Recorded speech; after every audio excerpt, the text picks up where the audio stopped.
देखो बाद में बढ़ना। क्वेश्चन नंबर 2, क्वेश्चन नंबर 2 में क्या कह रहा है? P0, P1 और P2 for each of the following polynomial. कह रहा है कि इन्हें निकालो पॉलिनोमियल्स के लिए। तो फर्स्ट पॉलिनोमियल क्या है? Py इक्वल क्या है? y² minus y plus 1। y की जगह क्या पुट करना है? 0। देखो ये ऐसा समझ लो, इसे समझ लो फर्स्ट, इसे समझ लो सेकंड, क्वेश्चन समझ लो, क्वेश्चन के अंदर क्वेश्चन समझ लो। जैसे फर्स्ट सेकंड है, इसे मान लो A पार्ट, इसे मान लो B पार्ट और इसे मान लो C पार्ट। पहले बात करेंगे एक पार्ट यानी A पार्ट की करेंगे। A पार्ट क्या है? P0। A पार्ट क्या है? P0। इसे कंपेयर करो, इसको y की जगह क्या पता चला, क्या वैल्यू है y की जगह? हमें इसे निकालना है। तो यानी पॉलिनोमियल में y वेरिएबल की जो टर्म है, जो y रखा हुआ है पॉलिनोमियल में, जो y रखा हुआ है, y की जगह क्या पुट करना आपको? 0। तो जब LHS में 0 पुट किया तो RHS में भी 0 पुट करेंगे। देखो आप ध्यान से देखना, 0 का स्क्वायर 0 होता है, लेकिन मैंने 0 का स्क्वायर ही लिखा। मैं कह रहा हूं आप भी ऐसे ही पुट करें शुरू में सभी वैल्यू। मास्टर आदमी ना बन जाइए शुरू में कि 0 लिख रहे हैं आप, डायरेक्ट आएगा 0 ही। आपको पता, मुझे पता, लेकिन आपको ऐसे ही वैल्यू पुट करनी है। इसे बोलते हैं वैल्यू पुटिंग। वैल्यू पुट करनी है। 0 का 0 हो गया, ये तो 0 है ही है, और ये क्या हो गया? प्लस 1। तो कितना आ गया? तो P0 की वैल्यू कितनी आ गई भाई? समझ गए कितनी बार? सेकंड देखो, पूरा नहीं हुआ, 2 का फर्स्ट पार्ट चल रहा है। हाँ 2 का फर्स्ट चल रहा है, पूरा नहीं हुआ। अब कह रहा है वो P1 के लिए। किसके लिए? P1। तो P1 के लिए पहले पॉलिनोमियल लिख लो दोबारा से। अच्छा चलो ऐसा लिख लेते हैं, 4P1, वहां इसके ऊपर लिख लियो 4Py, P0। P1 के लिए पॉलिनोमियल लिखेंगे भाई। इधर देखो, ये सभी लिखेगा कोई नहीं अभी। माइनस y प्लस 1, क्या रखना y की जगह? 1। P1, तो ये भी 1 का square minus 1 plus 1, 1 minus 1 plus 1, 1 से 1 कैंसिल, कितना बचा? 1। P1 की वैल्यू क्या आ गई? 1। P1 की वैल्यू क्या आ गई? 1। अब हमें क्या निकालना है? यहाँ लिखेंगे 4P2। P2 के लिए बात करेंगे इसी पॉलिनोमियल में। पॉलिनोमियल क्या है? Py equal y² minus y plus 1। तो y की जगह क्या पुट करूंगा? 2। यहाँ भी क्या पुट करूंगा? 2। जब RHS में रख दिया LHS में, तो RHS में भी 2 ही पुट करना पड़ेगा। -2 प्लस 1, 2 2 जा 4 माइनस 2 प्लस 1, 4 में से 2 गए 2 प्लस 1, 2 और 1 3। तो P2 क्या हो गया? P2 क्या हो गया? 3। ये सारी जो 3 वैल्यू पुट करी है एक ही क्वेश्चन के लिए पुट हुई है। कितने क्वेश्चन के लिए पुट हुई है? एक क्वेश्चन के लिए। P0, P1, P2 इतना समझ में आया? ये एक क्वेश्चन हुआ, यानी फर्स्ट पार्ट हुआ। सेकंड आपको ट्राई करना अभी, थर्ड भी कुछ अलग नहीं है उस वाले से, बस ये है कि इसमें 3 बार पुट करनी है वैल्यू।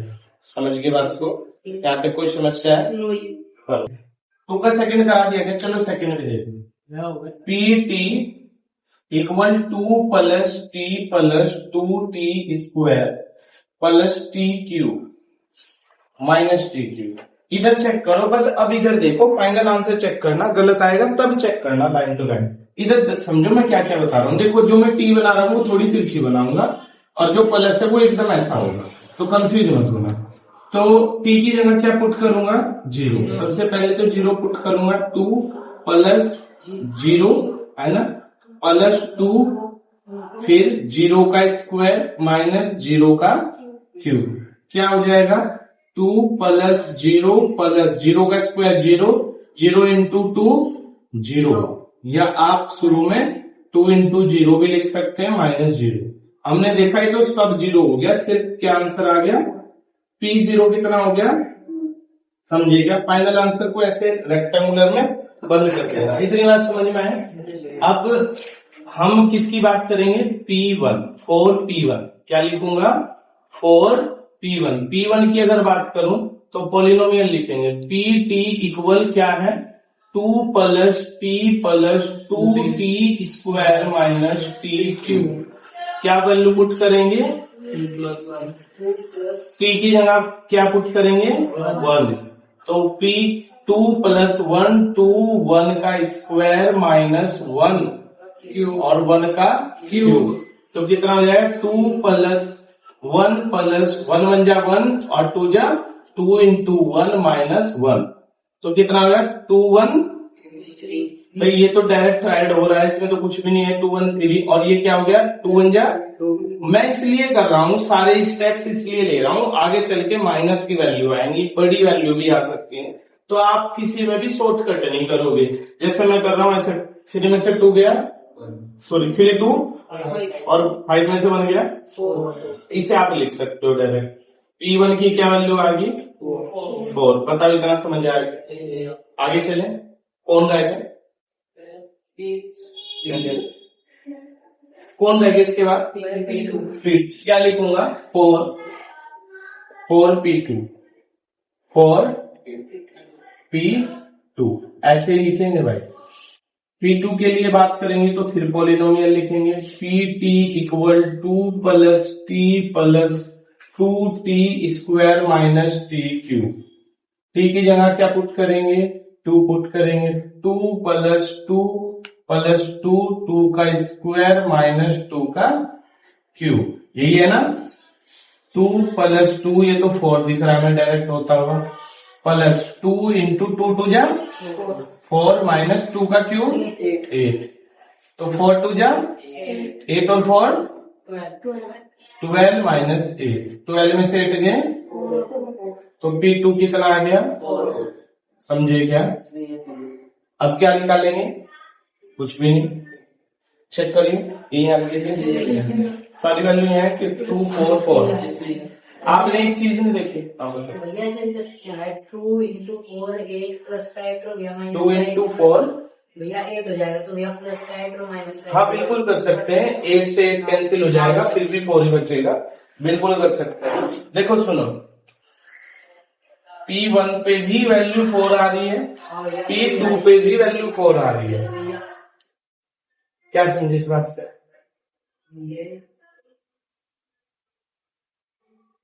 कुछ नहीं समझे। इससे ये समझे कि एक ही पॉलिनोमियल में अलग अलग वैल्यू रखने पर भी सेम आंसर आ जाता है, सेम वैल्यू आ जाती है। हालांकि ऐसा 1 और 0 के केस में ही होता है, ज्यादा नहीं, आपको और नंबरों के केस में नहीं मिलेगा। क्वेश्चन 2 बताओ, क्वेश्चन 3 बताओ इसका।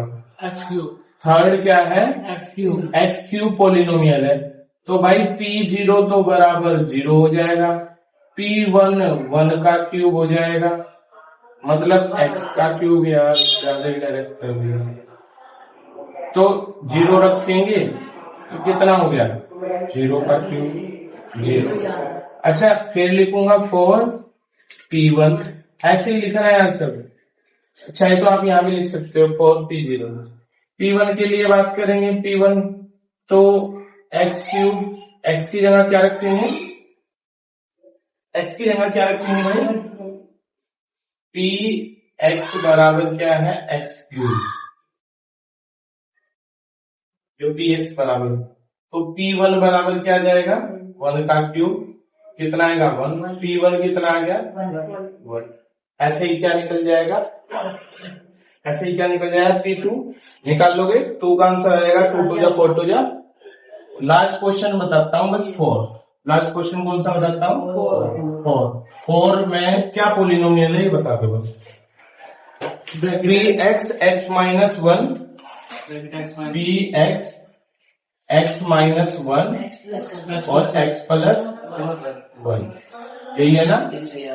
तो P0 हम क्या लिखेंगे 4, हालांकि इसे हम पहले सॉल्व भी कर सकते हैं। आप देखो तो ये आइडेंटिटी है, एक बार जुड़ रहा है एक बार घट रहा है, X square minus Y square, ये आइडेंटिटी एक बार जुड़ रहा है घट रहा है। देखो ध्यान से कौन सी आइडेंटिटी है, ए स्क्वायर माइनस बी स्क्वायर बराबर हो ए प्लस बी और ए माइनस, याद आया। ये वाली फॉर्म लिख रही है, बस इसमें भी लिख सकते हैं। अगर आपको कुछ को नहीं है इसके नॉलेज तो छोड़ दो, कोई बात नहीं, जैसे करते हैं ऐसे ही करेंगे। P0 फॉर P0 के लिए करेंगे तो P ये भी लिख सकते हैं इसे। P0 के लिए करेंगे तो P0 इक्वल x की जगह 0 माइनस 1 0 प्लस 1 क्या हो गया भाई -1 और 1 कितना आएगा P0 की वैल्यू कितनी आई। अब क्या लिखूंगा बी में फॉर P1 के लिए P0 इक्वल नहीं पहले पॉलिनोमियल लिख दो Px इक्वल x माइनस 1 और x प्लस 1 x की वैल्यू क्या है 0 सॉरी 1 है यहाँ पर x की वैल्यू तो 1 माइनस 1 1 प्लस 1 ध्यान से देखो 1 माइनस 1 0 शेर बेटा याद देख लो फिर पिट जाओगे फालतू जब मैं इधर कराऊं तो इधर अटेंशन रखो पूरी। ये तो 24 घंटे मिलते हैं तुम्हें घर पे क्या क्या करते हो तुम बताओ है? मत करो अभी समय दूंगा तब चेक करना समय नहीं दे रहा हूं और क्वेश्चन के बाद तब चेक करना बेटा। x में से x 1 में से बन गया 0 इंटू कुछ भी हो तो 0 ही आएगा। चलो 2 है यहाँ पर तो हमें पता चल गया अगर ऐसे कुछ भी हो क्या आएगा 0 आएगा। समझ गए कई बार यहाँ तक समझे।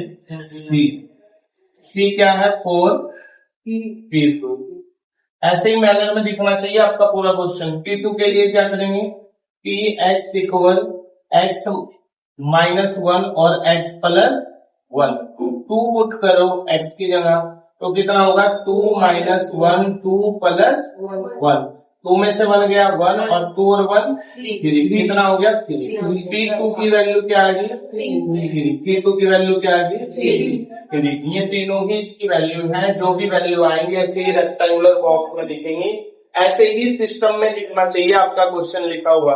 जैसे ये इक्वल कोशिश करना इक्वल के नीचे इक्वल आए तो थोड़ा सा रेंज सही रहता है अरेंजमेंट सही रहता है। और फिर गलत जब आपको ये पता रहेगा कहाँ क्या लिख रहे हो आप तो गलती भी कम होती है। समझ गए बात को कोई दिक्कत यहाँ पर उतार लो। ये क्वेश्चन आपका कंप्लीट हो गया क्वेश्चन नंबर 2। अब हम बात करेंगे क्वेश्चन नंबर 3 की।